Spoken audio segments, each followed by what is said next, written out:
Hi guys, so today we're going to be talking about the Jamaican Black Castor Oil market in Jamaica and its projection to be worth $4 billion by 2020.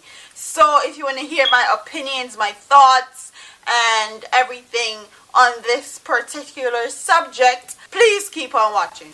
In 1998, Richard Thompson actually left New York and Mrs Lindo actually left London, and they met together in Jamaica, and that's how the whole Jamaican Black Castor Oil business started.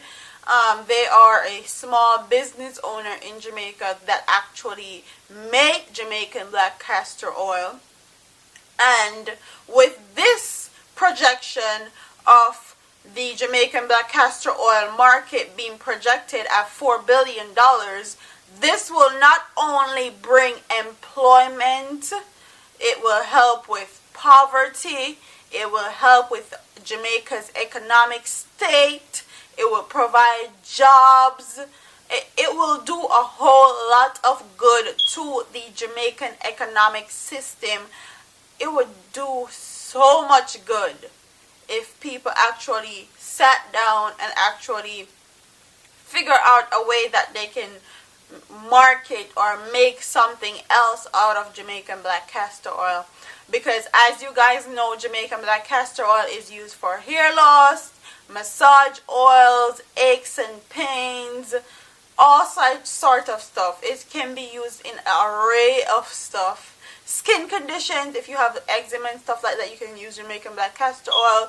It's used for an array of stuff. So if Jamaican people can capitalize off that and build a better economic system, I feel like there's nothing but up to go from here as far as Jamaica economic system is going.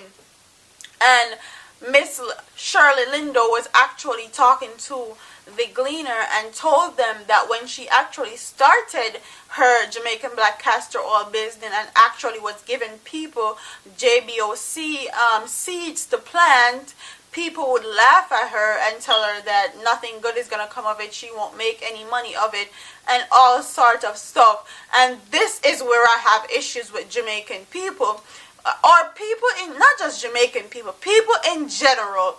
People are not supportive, especially people that know you. People are not supportive. Remember me tell you, they're not supportive.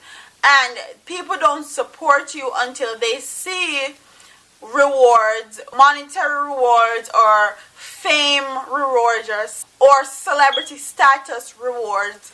And that's when they start supporting you, and that's when they realize that actually something can come from nothing, or you can build a business off nothing.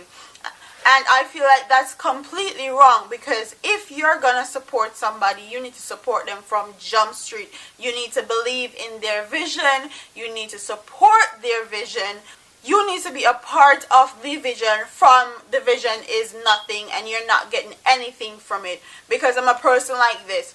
If you're not going to be supportive to me or to my business or to whatever I'm trying to work towards when I don't have anything or when nothing is coming of it, then you shouldn't be supportive when I'm getting money from it, or I have a bit of celebrity status, a bit of fame, or anything that comes with my vision actually coming to pass and actually working. So, Miss Linda actually have a point.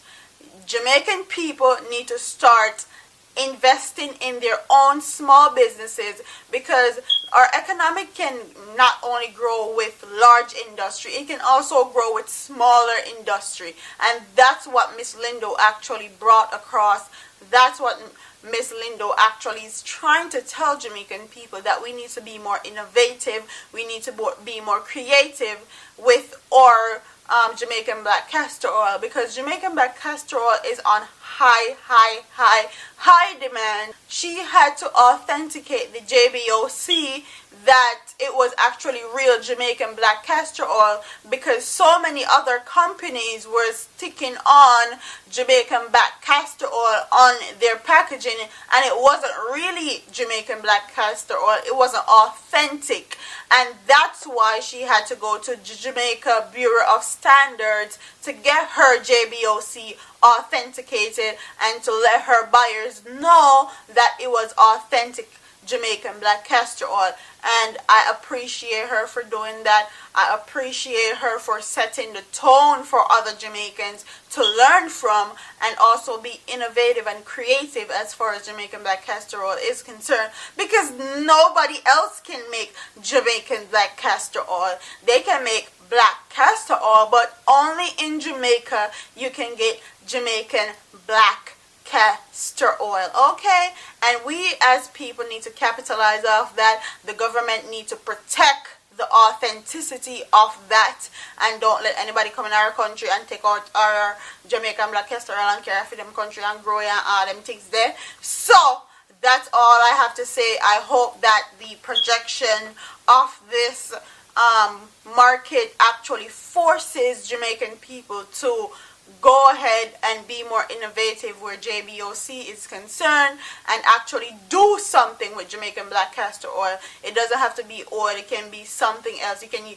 use Jamaican black castor oil to cure cancer if you can. I mean, we'll say some genius there in Jamaica where can make something like that happen.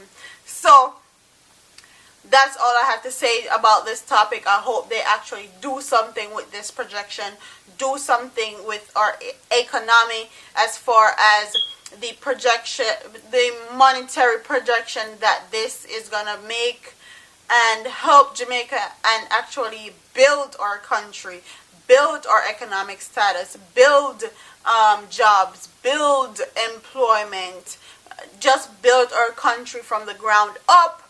And tell me in the comment section what you guys think about the Jamaican black castor oil business. Tell me in the comment section whether you think the Jamaican black castor oil is going to be a good impact on Jamaica, and just tell me what you guys think overall of the Jamaican black castor oil market and how it will impact Jamaica and impact our economy. And don't forget to like, comment, share, and subscribe. And when you comment, please click that little bell. It will notify you exactly when I upload a video here on YouTube if you want to keep up with me. And I'm out of here. Deuce.